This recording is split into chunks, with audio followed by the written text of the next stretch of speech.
పితా పుత్ర పవిత్రాత్మ నామమున ఆమేన్.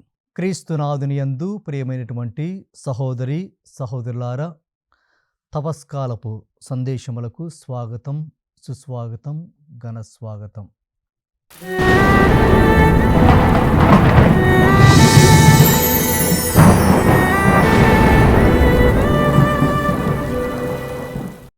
ఆదికాండంలో దేవుడు ఆదాము అవ్వలను ఏదెను వనములో విడిచిపెట్టి ఆ యొక్క తోటలో ఉన్నటువంటి ఏ చెట్టు పండు అయినా తినవచ్చు, కానీ ఒకే ఒక చెట్టు పండును తినవద్దు అని ఆజ్ఞాపించాడు. మానవుని బలహీనత ఏమిటంటే, దేవుడు ఏదైతే చేయవద్దని చెప్తాడో అదే చేస్తాడు. ఎందుకంటే చేయవద్దని ఎందుకు చెప్పాడు అనేటువంటి ఆతురతతో, తెలుసుకోవాలనేటువంటి ఆశతో మానవుడు ఇటువంటి పనికి పాల్పడతాడు. అందుకే చిన్నపిల్లను మీరు గమనించినట్లయితే, ఫలానా చోటికి పోవద్దు అంటే పోతే ఏముంటుందో చూడాలి అనేటువంటి ఉద్దేశంతో పోతారు. ఫలాని పని చేయొద్దంటే చేస్తే ఎట్లా ఉంటుందో చూద్దామని చేస్తారు. ఎందుకంటే అందులో ఏముందో, అక్కడ ఏముందో అనేటువంటి ఆశ తెలుసుకోవాలనేటువంటిది. బహుశా ఈ యొక్క అవ్వ ఆదాము కథలో వాళ్ళకు అటువంటి పని చేయాలి అని అనుకున్నప్పటికీ సాతాను యొక్క ప్రేరణతో వారిరువురు కూడా పాపం చేయడము మనం గమనిస్తాము. క్రీస్తునాథుని యందు ప్రేమైనటువంటి సహోదరి సహోదరులారా, అవ్వ ఆదాము పాపం చేసిన తర్వాత వారు తాము నిజంగా పాపం చేశాము అనేటువంటి ఆలోచనలకు వచ్చి వారు ఆ యొక్క తోటలో దాచుకోవటానికి ప్రయత్నిస్తారు. అదే సమయంలో దేవుడు అక్కడికి వచ్చి, ఆదాము నీవెక్కడా అని ప్రశ్నిస్తాడు, గద్దిస్తాడు గట్టిగా. దేవునికి ఆదాము అవ్వ ఎక్కడ ఉన్నారో తెలియక కాదు. ఎందుకంటే దేవునికి ఏది కూడా కనుమరుగై ఉండలేదు. దేవుడు అన్నిటినీ ఎరిగినవాడు, అన్నిటినీ తెలిసినవాడు. కాబట్టి అవ్వ ఆదాము ఎక్కడున్నారో దేవునికి తెలుసు. కానీ అక్కడ ఆదాము నీవు ఎక్కడా అన్నప్పుడు ఆ ప్రశ్నలో ఉన్నటువంటి అర్థము ఏ ప్రాంతంలో ఉన్నారు, ఏ చెట్టు చోటను ఉన్నారు, ఏ పుట్ట చోటను ఉన్నారు అని అర్థం కాదు. క్రీస్తునందు ప్రేమైనటువంటి సహోదరి సహోదరా, ఆదాము ఏంటి ఈ విధంగా చేశావే, ఏంటి నీ పరిస్థితి, నేను అనుకున్నదేమిటి, నువ్వు ఉండేదేమిటి, నేను చెప్పినదేమిటి, నువ్వు చేసినదేమిటి, ఏంది నీ పరిస్థితి అని ప్రశ్నిస్తూ ఉన్నాడు క్రీస్తునందు ప్రేమైనటువంటి సహోదరి సహోదరా. ఈ తపస్సు కాలము కూడా మనము ప్రశ్నించుకునేటువంటి కాలం ఇది. నేను ఏ విధంగా ఉన్నాను, నా పరిస్థితి ఏమిటి, నేను ఎటువంటి స్థితిలో ఉన్నాను, నా దేవుడితో నాకు ఉన్నటువంటి సంబంధం ఏమిటి, నా ప్రజలతో నాకు ఉన్నటువంటి సంబంధం ఏమిటి, నా బంధువులతో నాకు ఉన్నటువంటి సంబంధం ఏమిటి, నా పొరుగువారితో నాకు ఉన్నటువంటి సంబంధం ఏమిటి అని ప్రశ్నించుకునేటువంటి కాలం ఇది. నేను దేవునికి ఎంత దగ్గరగా ఉన్నాను,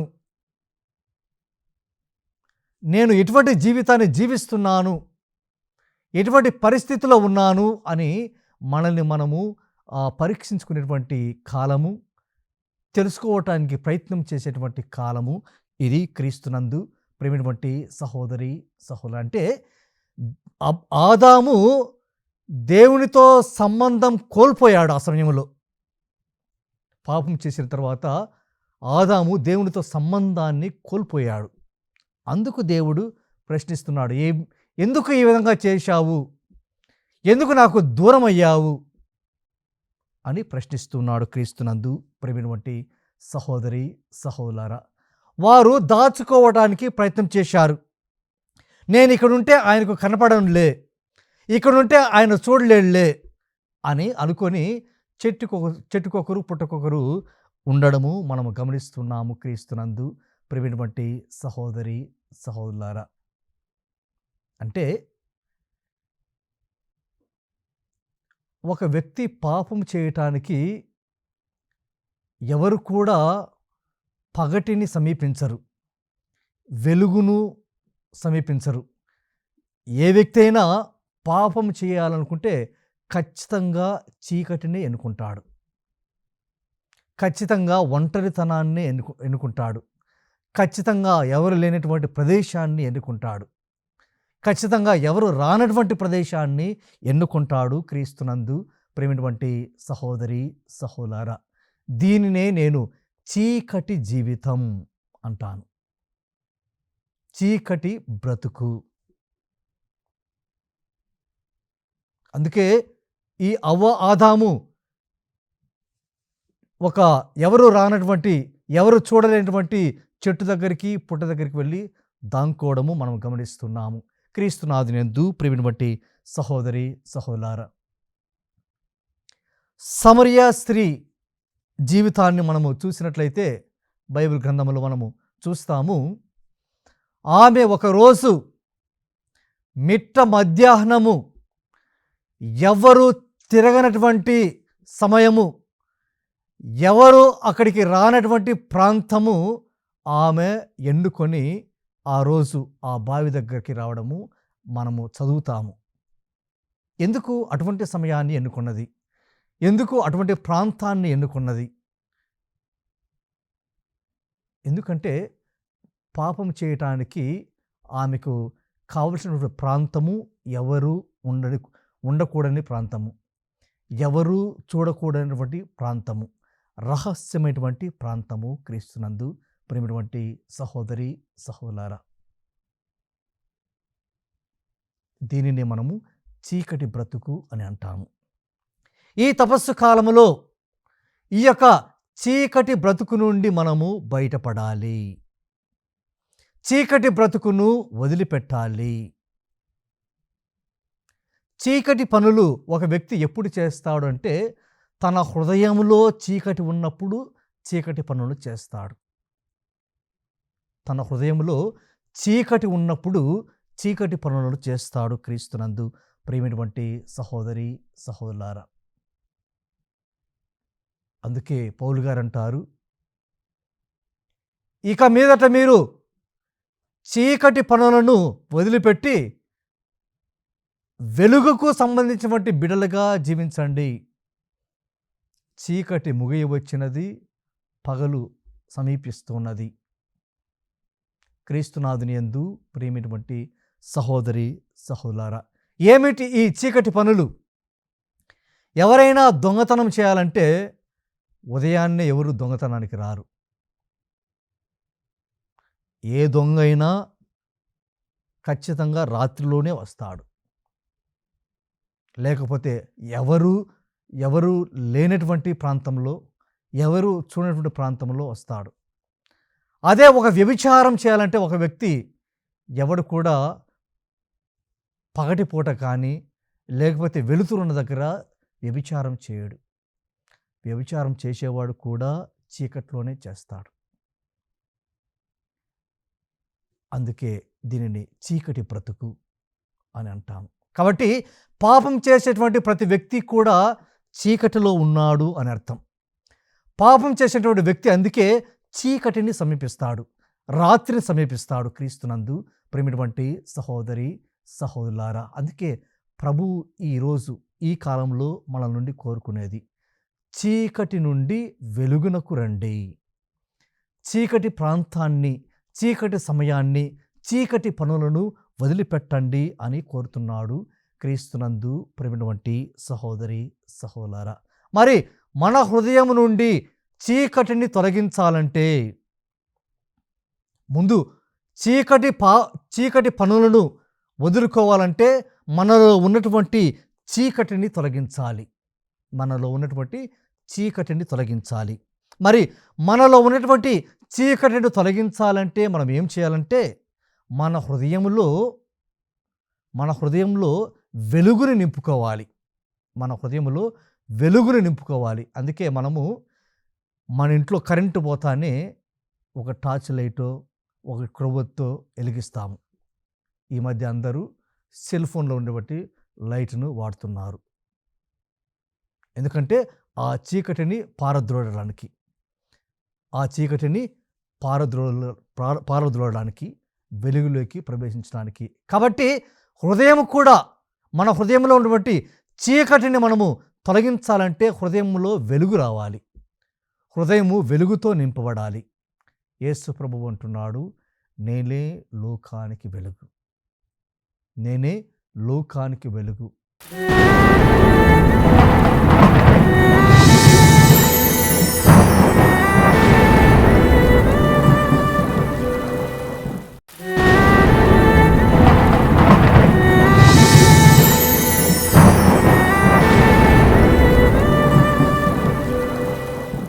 కాబట్టి మన హృదయంలో ఎప్పుడు కూడా ఆ చీకటికి ఆ వెలుగుకు మధ్య సంఘర్షణ, యుద్ధం. మన హృదయంలో వెలుగుకు చీకటికి మధ్యలో ఒక రణరంగమే, ఒక యుద్ధమే జరుగుతున్నది. చీకటి అంటే సాతాను, వెలుగు అంటే క్రీస్తు. వీరిద్దరికి మధ్య మన హృదయంలో ఎప్పుడు కూడా యుద్ధం జరుగుతూ ఉంటుంది. క్రీస్తునందు ప్రేమిటువంటి సహోదరి సహోదరా, మరి ఈ యొక్క యుద్ధంలో గెలిచేది ఎవరు? ఈ యుద్ధంలో గెలిచేది ఎవరు? ఉదాహరణకి 2 పార్టీలు ఉన్నాయి. 2 పార్టీల మధ్య యుద్ధం జరుగుతుంది. ఇటుపక్క 50 మంది ఉన్నారు, ఇటుపక్క 50 మంది ఉన్నారు. ఈ యుద్ధంలో గెలవాలంటే ఎవరో ఒకరికి పై చేయి ఉండాలి, ఎవరో ఒకరికి సైన్యం ఎక్కువ ఉండాలి. ఏ పార్టీ తరపున కొద్దిగా ఎక్కువ మంది బలగం ఉన్నట్లయితే ఆ పార్టీ గెలుస్తుంది. అంటే ఆ 2 పార్టీలకు ఎవరో ఒకరు మద్దతు పలకాలి. బయట నుంచి ఎవరో ఒకరు మద్దతు పలికితేనే ఎవరో ఒకరు గెలుస్తారు.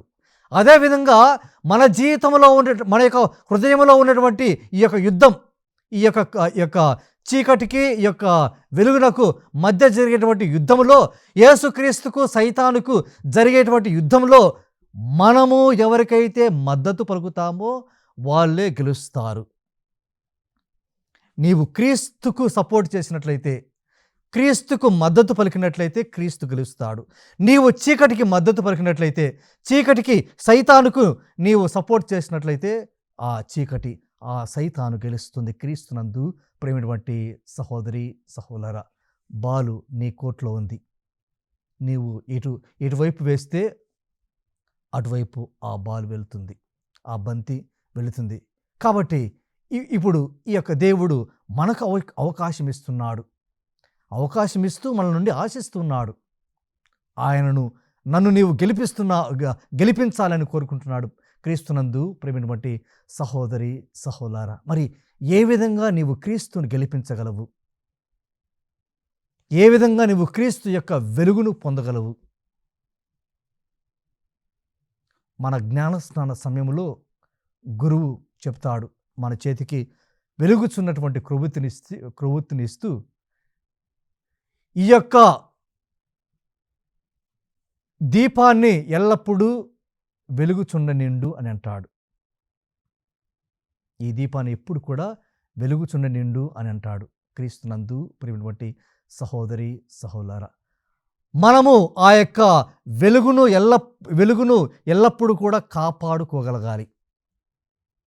బహుశా ఆ సమయంలో దాన్ని ఆర్పేస్తాము, కానీ ఆ సమయంలో క్రీస్తు ప్రభువు మన హృదయంలో వెలిగించినటువంటి వెలుగును మనము నిరంతరము ఆ యొక్క వెలుగు ఆరిపోకుండా కావలసినటువంటి నూనెను పోస్తూ ఉండాలి. ఈ యొక్క నూనె అనేది మంచి క్రియలు అనేటువంటి నూనెను మనం పోసినట్లయితే ఆ యొక్క వెలుగు ఎల్లప్పుడూ కూడా వెలుగుతూ ఉంటుంది, నిరంతరము వెలుగుతూ ఉంటుంది. క్రీస్తునందు ప్రేమైనటువంటి సహోదరి సహోదరా, మరి ఈ యొక్క యుద్ధంలో మనము ఎవరికైతే మద్దతు ఇస్తామో వారే గెలుస్తారు. అంటే మనము వెలుగుకు సంబంధించినటువంటి పనులు చేసినట్లయితే క్రీస్తు ప్రభువు గెలుస్తాడు. చీకటి పనులను ఇంకా కొనసాగిస్తే మనలో ఉన్నటువంటి సాతాను గెలుస్తూ ఉంది. క్రీస్తునందు ప్రేమైనటువంటి సహోదరి సహోదరులారా, కానీ ప్రభు ఏం కోరుకుంటున్నాడు ఈ సమయంలో? ఈ యొక్క తపస్సు కాలంలో ప్రభు ఏం కోరుకుంటున్నాడు?